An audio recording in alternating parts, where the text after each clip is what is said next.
Olha, se tem algo que a gente já sabe, é que o Banco do Brasil está sofrendo muito com o agronegócio. Por outro lado, será que o agronegócio está sacaneando o Banco do Brasil? E o que a gente pode esperar do Banco do Brasil daqui para frente? É sobre isso e muito mais que a gente vai tratar nesse vídeo. Vem comigo. Salve, salve, investidor, como é que você está? E por que eu decidi trazer esse tema? Por conta de um membro da comunidade FMI que fez as seguintes questões. O Luiz, ele trouxe aqui para mim essa série de questões e eu decidi tratar num vídeo até público aqui no canal, porque são pertinentes e eventualmente você pode ter essa dúvida também. Então ele perguntou: gostaria de tirar uma dúvida sobre o Banco do Brasil? Qual a mudança de estratégia do banco para a diminuição e inadimplência? Primeira questão. Como o banco pode se proteger das inúmeras recuperações judiciais que estão ocorrendo no Mato Grosso e no Centro-Oeste? Tenho colegas que são advogados e falam que ainda há muitas recuperações judiciais iniciando em curso. Como o banco pode se proteger dessas recuperações, especialmente as mal intencionadas, sem que o produtor realmente precise dela? Sei que os bancos veem os riscos de crédito dos CPFs das pessoas físicas com enorme meticulosidade. Isso não ocorre com o CNPJ?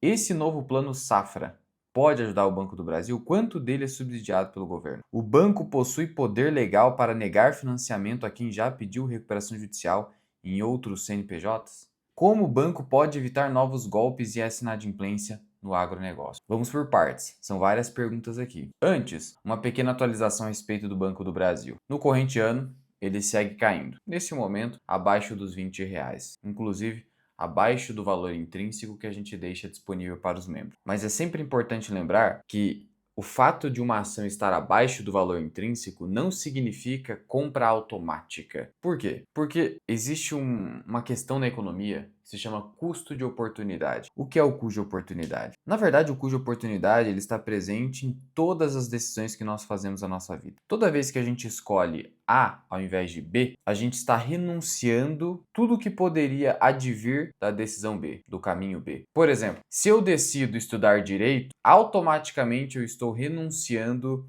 ao estudo em economia, medicina, contabilidade e os desdobramentos positivos que poderiam advir desses outros cursos. É o famoso trade-off. E na economia não é diferente. Toda vez que eu escolho investir numa ação, num fundo imobiliário e qualquer outro tipo de ativo, automaticamente aquele dinheiro que está ali concentrado, ele não vai poder desfrutar do que poderia advir de outro ativo. Aquele dinheiro está aplicado ali. Então, cuja oportunidade é intrínseco à finitude dos recursos. Basicamente é isso. E por que eu estou te dizendo isso? Porque, eventualmente, por mais que o Banco do Brasil esteja descontado, pode haver outros papéis descontados com menor nível de risco e melhor, com menor nível de remuneração, pelo menos no curto e no médio prazo. Então, essa é a grande questão. É importante ressaltar isso aqui para a pessoa não achar que, então por que você não vende tudo e compra Banco do Brasil se está abaixo do valor intrínseco? É sempre bom esclarecer isso. Pois muito bem, sabemos que o Banco do Brasil vai reportar outro resultado ruim. Isso já foi monitorado pelo mercado. O Itaú BBA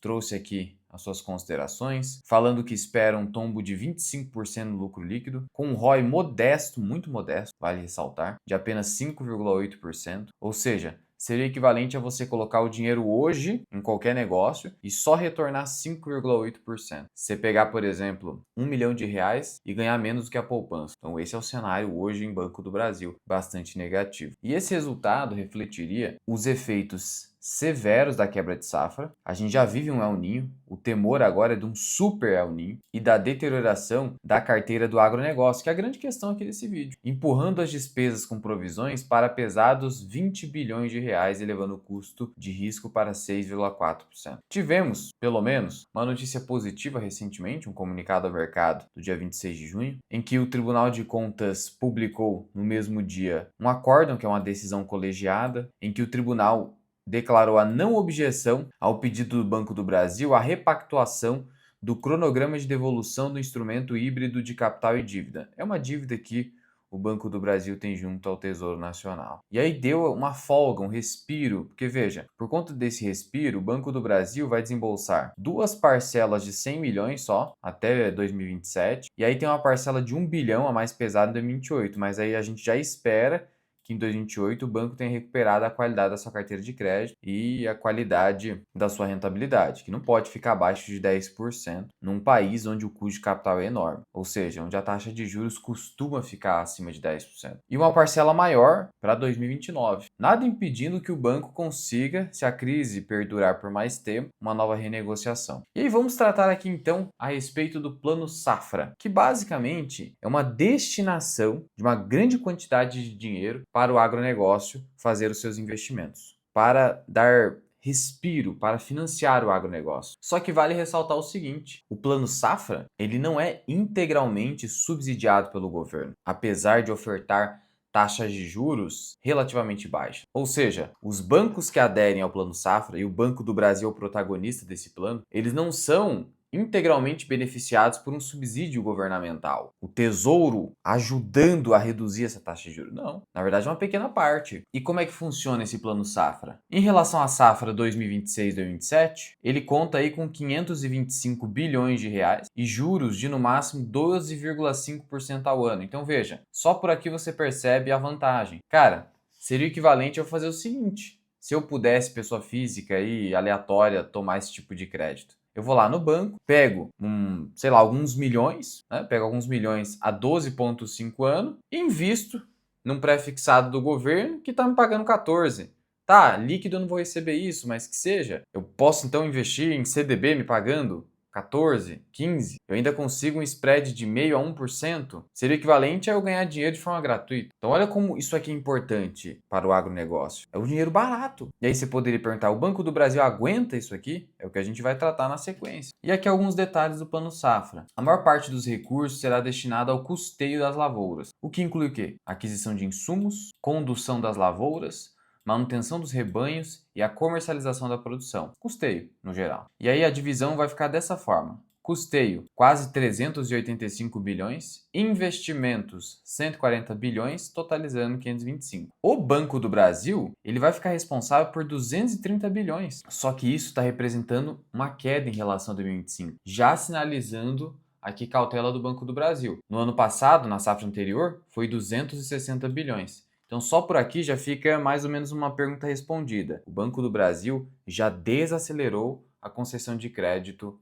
no Plano Safra. E não só no Plano Safra, a gente viu no último resultado trimestral e nos resultados anteriores que o Banco do Brasil está desacelerando a concessão de crédito para o agronegócio. Afinal de contas, se eu estou sendo obrigado a provisionar o máximo que eu posso, como que eu posso ficar liberando dinheiro sem maior rigor, sem maior análise de crédito junto ao agronegócio? Não dá, é inviável. E aí vale ressaltar o seguinte: o Banco do Brasil, ele ficava responsável por 45% do Plano Safra. Agora, isso aqui caiu para 1/3, então tá caindo. E respondendo ali subsídio governamental, apenas 18,5% dos recursos do Plano Safra terão subsídio do governo, menos de 20%. Então, desse total aí de 200 bilhões aproximadamente que o Banco do Brasil vai conceder de crédito, 18,5%, menos de 20%, vai ter subsídio governamental. O restante é o Banco do Brasil que vai suportar o risco de crédito. E o spread baixo, que vamos pensar o seguinte, eu vou pegar aqui para você o resultado de 2025 e do primeiro trimestre de 2026 do Banco do Brasil. Um dos indicadores operacionais mais importantes para um banco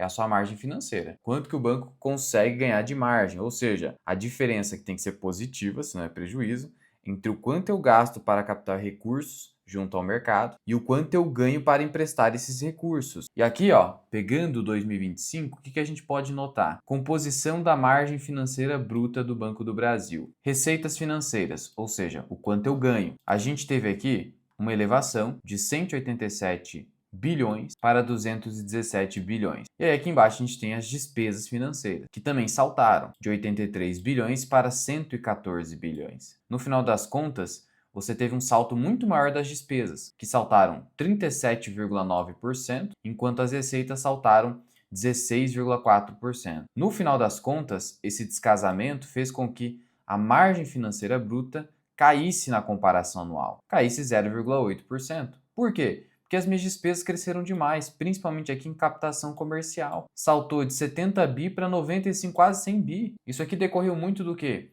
do avanço da taxa Selic, que aumenta o meu custo de captação comercial, meu custo de funding, quanto que eu gasto para captar dinheiro. Mais recentemente, no primeiro trimestre, o que aconteceu? No primeiro trimestre, a gente teve aqui, ó, sem considerar o quarto trimestre de 2025, eu tenho que comparar período com período, né? Então, o primeiro trimestre de 2025 com o primeiro trimestre de 2026. Receitas financeiras. Eu obtive aqui um total de quase 50 bilhões em 2025. Subiu para 55 bilhões. Mas, ao mesmo tempo, as despesas no ano passado foram de 25 bilhões e agora cresceram para quase 28. E vale notar o seguinte, a gente começou a ter uma queda na taxa Selic. Mesmo assim, as despesas financeiras cresceram. Em virtude disso, você teve uma alta de 9,9%, quase 10% em despesas financeiras, mas como a margem aqui cresceu bem, quase 15%, a empresa conseguiu segurar um pouco dessa alta nas despesas. E aí, por que eu estou tratando desse tema? Para você entender que o banco no plano safra, ele vai obter uma receita de no máximo 12,5% ao ano, com pouco subsídio governamental, enquanto que na hora de captar esse dinheiro, ele capta mais ou menos 75 a 80% CDI.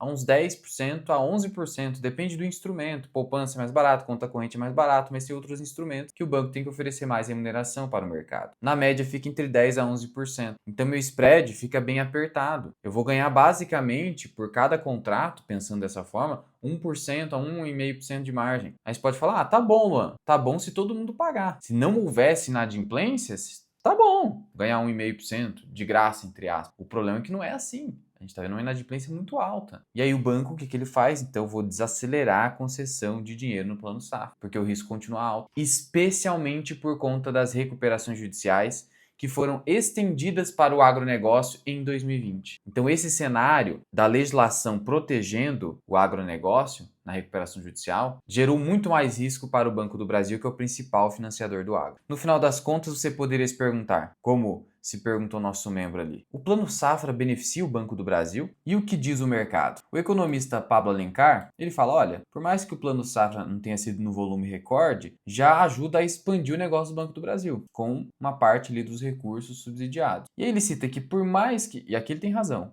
por mais que esse spread seja pequeno, a gente precisa reconhecer que o aumento das receitas do banco não fica restrito às operações de crédito. Porque na hora que eu concedo uma operação de crédito, o que eu faço? Eu consigo vender seguro, eu consigo vender previdência, outros produtos bancários. E aí a BB Seguridade ganha dinheiro com isso e o Banco do Brasil, consequentemente, por ser o controlador da BB Seguridade. Então, aqui eu tenho um spread pequeno, mas eu consigo, através do cross-selling, vendendo produtos ali cruzados, embutidos, eu consigo aumentar minha receita geral, diminuindo um pouco desse risco, dessa margem financeira mais apertada. Então, essa é a avaliação do mercado. Levemente positiva, porque o Banco do Brasil consegue praticar muito bem o cross-selling. Não só o Banco do Brasil, a Caixa Econômica também. Sendo assim, no primeiro momento, Plano Safra será levemente positivo para o Banco do Brasil, com um subsídio governamental que não ultrapassa 19%, e será positivo para o Banco do Brasil, porquanto, apesar do spread baixo, o banco pode aumentar a sua receita geral por contrato através de outros produtos bancários. Agora, tratando da recuperação judicial, você pode se perguntar, Luan, por que eu não via nenhuma notícia antes, há alguns anos, a respeito de recuperações judiciais no agronegócio? Tudo piorou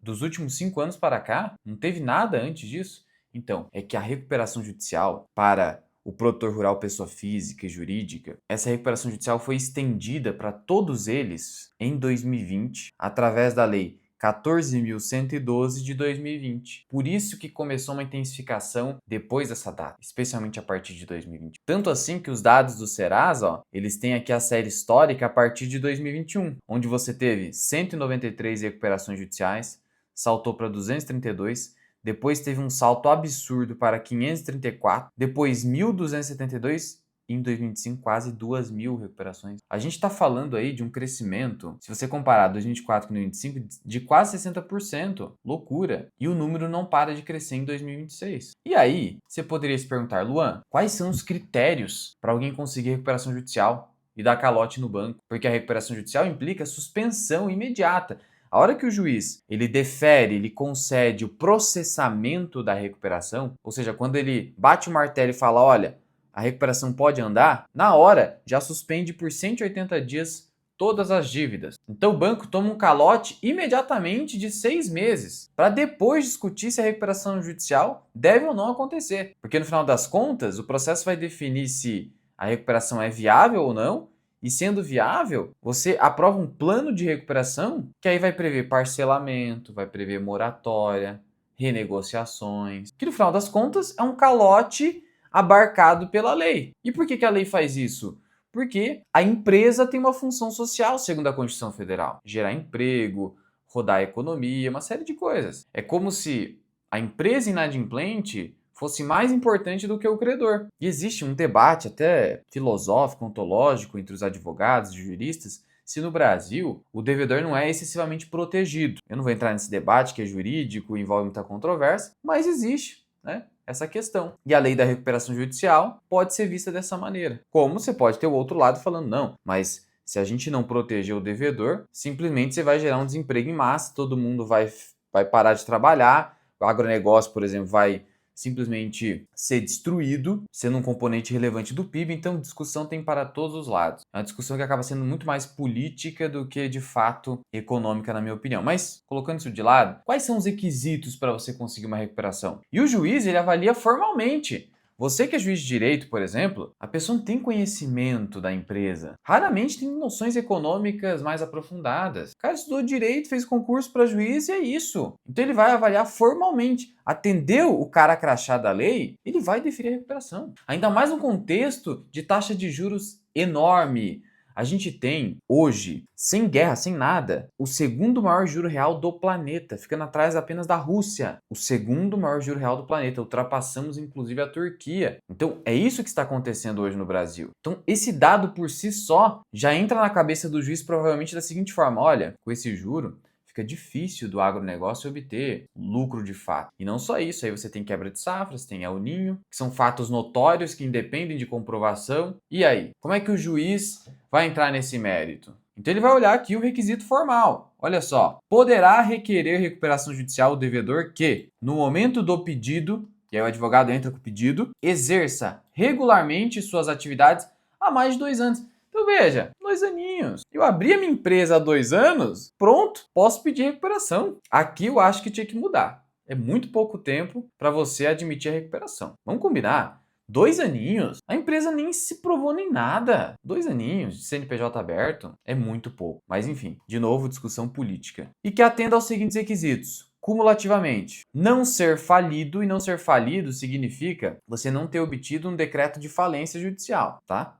É isso. E se se sofreu falência, estejam declaradas extintas por sentença já, que não cabe mais recurso, as responsabilidades daí decorrentes. Não ser falido, ou se eu já tive um decreto de falência, já está tudo limpo. É isso que está falando aqui. Não ter, há menos de 5 anos, obtido concessão de recuperação judicial. Então, aqui é um requisito importante. Que é o quê? Pô, cara, faz 2 anos que você obteve recuperação. Você está pedindo de novo? Aí não pode. Tem um prazo de 5 anos. 3. E tudo isso aqui é cumulativo. Não ter, há menos de 5 anos, obtido concessão de recuperação judicial com base no plano especial, tal. Não vou entrar em detalhes disso aqui. Muito jurídico. 4. Não ter sido condenado ou não ter como administrador ou sócio controlador pessoa condenada por qualquer dos crimes previstos nessa lei. Crimes relacionados à falência e recuperação judicial. E aqui traz, pela nova lei, o seguinte: no caso de exercício de atividade rural por pessoa jurídica, admite-se a comprovação do prazo por meio de escrituração contábil fiscal ou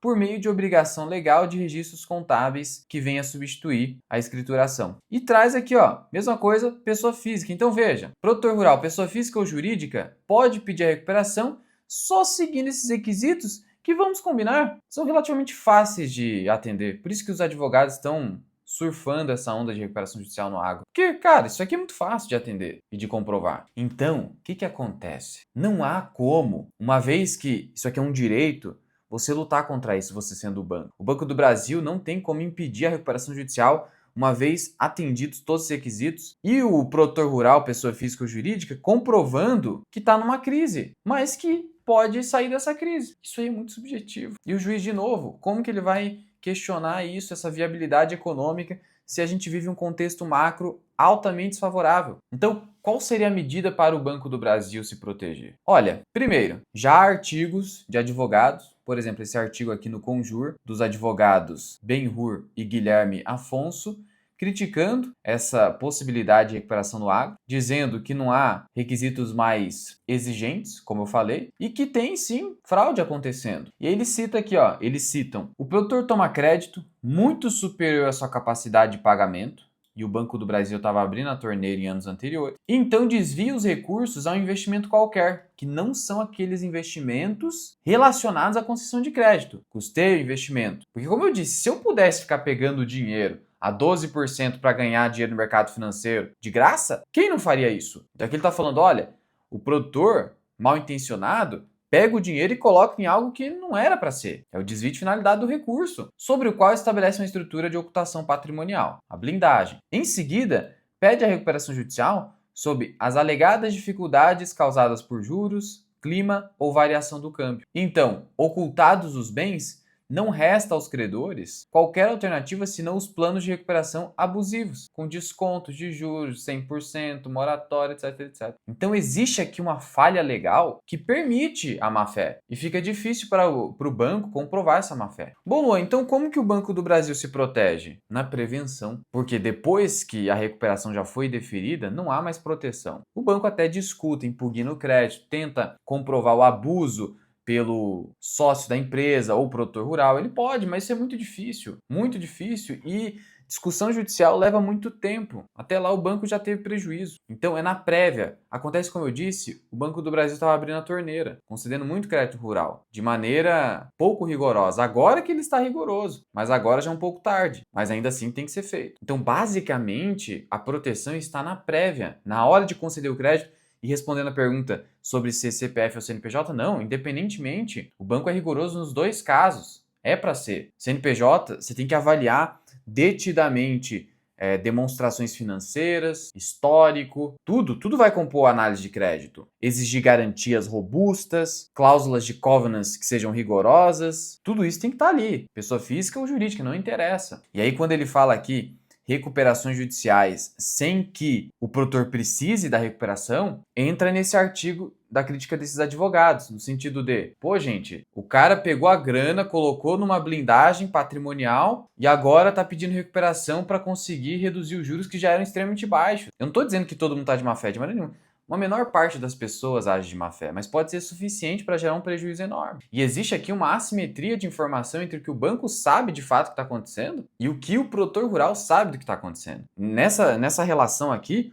o produtor rural ele tem vantagem. Primeiro porque ele recebe um crédito com juros extremamente baixo. Segundo porque ele pode ocultar esse recurso e o banco não tem como descobrir em raros casos. Terceiro porque agora tem uma proteção legal que é a recuperação judicial a favor do agronegócio, com requisitos extremamente fáceis de ser atendidos. E aí entra ali a última pergunta. O banco possui poder legal de negar financiamento a quem já pediu recuperação judicial em outro CNPJ? Como que o banco evita golpes e essa inadimplência no agro? Olha, já falei, é na hora de conceder o crédito. Agora, se ele pode negar, alguém foi lá e já pediu recuperação, ele pode negar? Explicitamente ele não pode. Ele não pode escrever num papel ou num sistema que negamos a concessão de crédito porque esse produtor pediu recuperação judicial em tal data, já foi beneficiado, já sei que esse cara é um mau pagador. Não, ele não pode fazer isso. Mas ele pode fazer isso de maneira implícita, escondida. Porque veja, o banco sempre está autorizado a negar crédito. O banco não é obrigado a te conceder crédito. Você é devedor, o banco é o credor. O credor não é obrigado a nada. Agora, vamos pensar o seguinte: se o banco consulta na sua base de dados que